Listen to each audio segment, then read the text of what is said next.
Hi friends, అందరు ఎలా ఉన్నారు? నేనైతే చాలా బాగున్నాను. నేనైతే అసరపేట దగ్గర ఉన్న వినాయకపురం దగ్గరలో నారాయణపురం తిరణాలకైతే వెళ్ళాను. వెళ్ళగానే ఇంకా యాక్టివిటీస్ దగ్గరికి వెళ్ళిపోయాను. నాకు అవంటే చాలా ఇష్టం. వెళ్ళగానే ఈ బ్రేక్ డ్యాన్స్ అయితే ఎక్కాను. నా పక్కన పాపం ఓ తమ్ముడు కూర్చున్నాడు. వాడికి భయం వేసి నా మీద పడిపోతున్నాడు. పోన్లే పాపం చిన్నోడు తమ్ముడే కదా అని చెప్పి నేనేం అనుకోలేదు. నాకు కూడా ఎక్కేదాకా ఒకలా ఉంటుంది, ఎక్కిన తర్వాత ఒకలా ఉంటుంది. ఇంకా టెన్షన్ అయితే మామూలుగా రాలేదు. తర్వాత తిరుగుతుంటే మాత్రం భయం అనిపిస్తుంది. తన పేరు రాధా. మీలో ఎంతమందికి తెలుసు? అశ్వరపేటలో తన హస్బెండ్ గురించి గొడవ చాలా అంటే చాలా ఇంటర్వ్యూలు ఇచ్చింది ఇన్స్టాలో, యూట్యూబ్లో. తను మా సిస్టరే. దాని మొఖంలో నవ్వు చూసి చాలా కాలం అయింది అనిపించింది నాకు. ఇంకా అక్కడ నుంచి పక్కన జెయింట్ వీల్ ఉందంటే అక్కడికి వెళ్ళాను అనమాట. జెయింట్ వీల్ కూడా ఎక్కేసాను. జెయింట్ వీల్ కింద ఉన్నప్పుడు బాగానే ఉంటుంది, ఎందుకో పైకి వెళ్ళిన తర్వాత టెన్షన్ మొదలవుద్ది. అలా మీలో ఎంతమందికి టెన్షన్ వస్తుంది?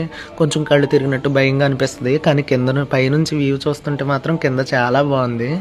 ఏం చేయాలనుకున్నా, ఎలా చేయాలనుకున్నా ఎంజాయ్ ఇప్పుడే చేయాలి. మనం చేయాలనుకున్నప్పుడే చేయాలి. మనం ముసలాళ్ళం అయిపోయాక, పెద్దోళ్ళం అయిపోయాక చేయాలనుకున్నా చేయలేము. అయితే దాని పక్కన కూడా ఎక్కాలనిపించింది నాకు. ఇదేంటో కొత్తగా ఉంది, ఎక్కేసాను ఎలా అయితే.